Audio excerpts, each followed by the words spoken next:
دې نعمتو به الله تپوس کوي ښه نبی علیہ السلام یو ورځ ناست دی ډېر په ګران او تسیز میلاو شو خوراک وجه دې به الله تپوس کوي دا ملګری اودس کوي اوبه بهیږي اشاره ورته کوي هغه خلک چې په اوبو پسې ترساویږي د اوبو قدر وکړه الله اکبر کبیر تاسو ویډیو ګورئ که نه ډېرې نعمات الله راکړي خو موږ قدر نه کوو د دې به الله باقاعده تپوس کوي ګورئ ښه ویډیو هم روانه ده محمد رسول الله صلی الله علیه وسلم یو ورځ غرمه ټایم دی او نبی علیہ السلام په مسجد کې دی عمر صاحب هم راله ابو بکر رضی الله تعالی عنہ هم په دغه ټایم کې راله نو د یو بل ته پوښتنه کوي د الله رسول تاسو کوي دلته عمر صاحب ابو بکر نه صاحب دا ټول یو بل ته پوښتنه کوي نو دا ټول خبره سوا بس چې ولګي راغستی الله الله ولګي وې راغستی نبی اسلام تو فرمایل راځي ارقم صاحب کور ته ځو ارقم صاحب کور ته چلاړل اورې وټکو هغه کور کې نشته بیبي چې کله وکتل الله دا کم ملمان راغلی زما کور ته وای راځي چې بس هغه اوس دا دی راتلو والده بس پکور کې ود ډیر خسته زه برابر کو دغه دی چې ارقم صاحب په سوال جواب لګو چې د کائنات بهترین بندگان راغلي د الله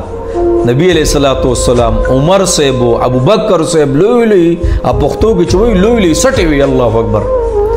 و غیر اغلی نه بس ارقم صاحب هم را له په دغه ټیم کې چراله ډیر خوشاله شو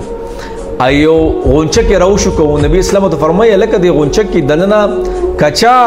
او پخې د دې په خاطر کوا یعنی وګوره به چې پخې به کمی دي ارقم صاحب تارس کې وي د الله رسول مفهوم دا سره کله نبی دا کچا کجورم ډیر خوند کوي کجوري ورته کې خو دی او ارقم سے خپل بیبي ته وې بس وي خسته یو چیلو کې وګوره چیلې هغه ټیم کې کم سارویو هغه چې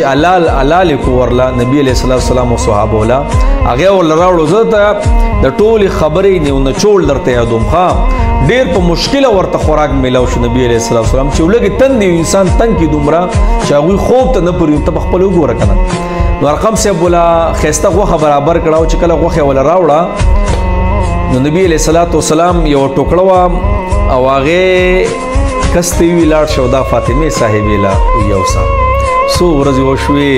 فاطمه صاحبې هم خوراک نه کړي الله الله نو دغه ټیم کې مقصدی خبره ده زما دغه ټیم کې نبی علیہ السلام فرمایي چې د دې به هم الله تپوس کوي نو عمر سے وتارس کې د الله رسول دومره په مشکل موږ ته روټي میلاو شو د دې به الله تپوس کوي او د دې به الله تپوس کوي الله اکبر کبیر جناب دا یخیوبا په جمع کې دا ګرمي وبا او دا پروټو او دا خوراکونه او دا کپړې دا پیزارونه دا سہولتونه د دې به الله باقاعده تپوس تا نه کوي ښا ځکه دا دنیا ټوله د الله دا الله موږ را لېږلیو یاد ساته ګوره په اوبو کې اسراف کول داسې په خوراکونو کې اسراف کول دا ګوره کبیره ګناه ده بدترین ګناه ده د دې به الله تپوس کوي او ډېر داسې خلک ته چې خلک ترساویږي د نعمت لپاره عموما د هغه نعمت خلک نشکر کوي کم چې ډېري بس الله دې موږ د دې خبرې سوچ سمجھ او د الله د انعاماتو د شکریا ادا کولو توفیق دې الله موږ راکړي دا ولې ما ورته نن بې شکر یو ولې زما ستا زندګو کې خوند نشته مونږ کې شکر نشته شکر چې الحمدلله خدای ډیر شکر دی هر څه ډیر تیر دي دا په موتا کې نشته والله کو یوم کوي بس الله دې مونږ معاف کړي